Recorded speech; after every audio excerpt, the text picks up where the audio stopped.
ایک وقت ہے جب ہندوستان آزاد نہیں ہوا ہے، انگریز ہمارے حکمراں ہیں۔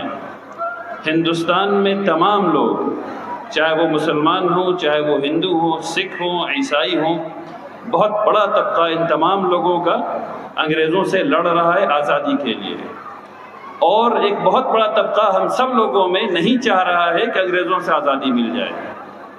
اس بات کو سمجھیے، ایسا نہیں تھا کہ پورے ہندوستان میں ہر آدمی چاہتا تھا کہ ہندوستان میں انگریزوں سے آزادی مل جائے۔ بات سمجھ میں آ رہی ہے؟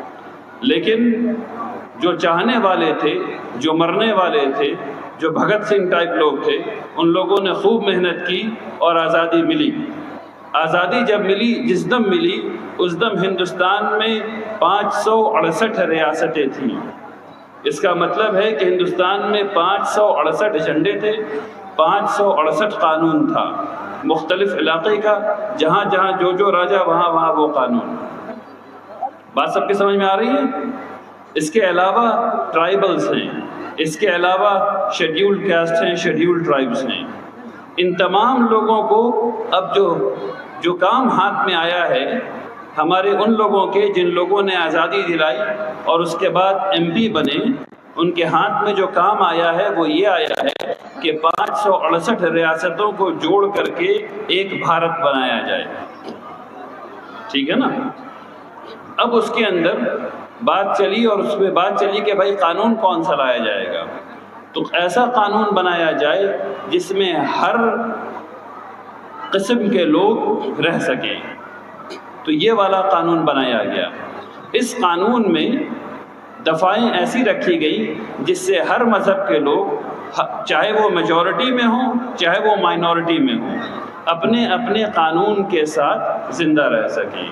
اپنا اپنا قانون کا کیا مطلب؟ جب آپ کسی کا قتل کرتے ہیں تو کسی ایک مذہب کا قانون نہیں لگتا، وہ ہندوستان کا قانون لگتا ہے۔ ٹھیک ہے نا؟ خدا نخواستہ اگر کوئی مرڈر کر دے تو اس میں ہندوستان کا قانون لگے گا، اس پہ ہندوستان کی دفعہ لگے گی۔ لیکن آپ شرٹ کون سی پہنیں گے؟ کیا یہ حکومت بتائے گی کہ شرٹ کون سی پہنیں گے؟ لال رنگ کی یا بلو رنگ کی؟ آپ ٹوپی کون سا پہنیں گے؟ آپ چشمہ کون سا لگائیں گے؟ یہ ان سب کا چیز میں آزادی ہے۔ جب آپ مریں گے تو آپ کو دفنایا جائے گا، جلایا جائے گا، بہایا جائے گا، جا کر کے جنگل میں چھوڑ دیا جائے گا۔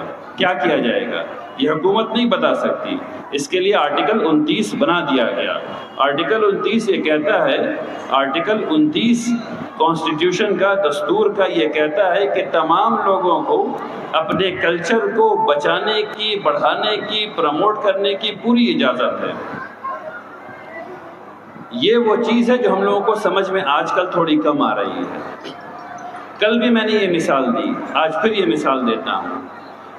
آپ جتنے لوگوں نے ریت سے کھیلا ہے، آپ سب لوگ جانتے ہیں کہ زیادہ سے زیادہ ریت آپ کے ہاتھ میں، زیادہ سے زیادہ ریت آپ کے ہاتھ میں اسی وقت رہ سکتی ہے جب آپ کا ہاتھ کھلا ہوا ہو اور ایسے ہو۔ جیسے جیسے آپ اس کو مٹھی بند کرتے جائیں گے، ریت آپ کے ہاتھ سے نکلتی چلی جائے گی۔ یہ وہ چیز ہے جو آرٹیکل 29 ہے۔ آرٹیکل 29 حکومت کے ہاتھ کو ایسا رکھتی ہے۔ اور اس کے بعد کیا ہوا؟ بات سمجھیے، بہت اہم بات کہہ رہا ہوں۔ اگر یہ سمجھ میں آ گئی تو ہم سب لوگ اطمینان کے ساتھ، پیار کے ساتھ، محبت کے ساتھ ہندوستان میں رہ سکیں گے۔ بات کو سمجھیے۔ اس کے بعد ایک اور آرٹیکل بنایا گیا جب ہندوستان کا تصور پیش کیا گیا کہ آنے والے وقت میں بھارت کیسا دکھے گا، تو اس کے لیے ڈائریکٹیو پرنسپلز بنائے گئے۔ ڈائریکٹیو پرنسپلز میں یہ لکھا گیا کہ شراب نہیں پی جائے گی، بھارت میں شراب نہیں پی جائے گی۔ ڈائریکٹیو پرنسپلز میں یہ لکھا گیا کہ تمام لوگوں کو جتنا بھی جو پیسہ ہے بھارت کا، وہ تمام لوگوں میں برابر بٹے گا۔ ٹھیک ہے نا؟ یہ ڈائریکٹیو پرنسپلز میں لکھا گیا۔ اسی میں لکھتے لکھتے یہ بھی لکھا گیا کہ تمام لوگوں کے یونیفارم سول کوڈ حکومت لانے کی کوشش کرے گی۔ اس پر خوب بحث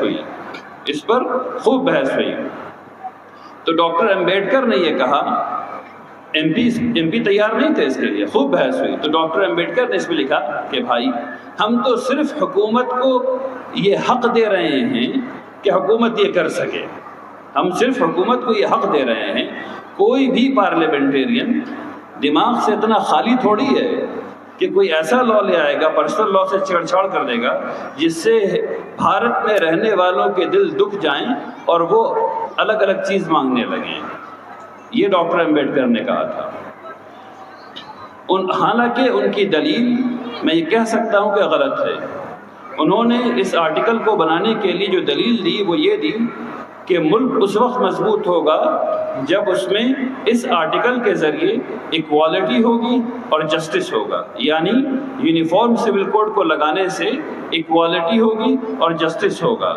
یہ بات اپنے آپ میں غلط ہے. اس کی کیسے غلط ہے میں ثابت کر دیتا ہوں. ان کا کہنا تھا ایسا کہ اگر ایسا ہوگا تو ملک مضبوط ہوگا. ابھی دنیا کے سب سے مضبوط ملک میں ایک ملک کا نام ہے امریکہ. اس میں 50 اسٹیٹ ہے. 50 اسٹیٹ میں 50 قانون ہیں. ہر ملک، ہر اسٹیٹ کا جھنڈا الگ، ہر اسٹیٹ کا کانسٹیٹیوشن الگ. ایک اسٹیٹ میں 14 سال کی عمر میں لڑکی شادی کر سکتی ہے، ایک اسٹیٹ میں 16 سال کی عمر میں لڑکی شادی کر سکتی ہے، ایک میں 18 میں کر سکتی ہے. ٹھیک ہے نا؟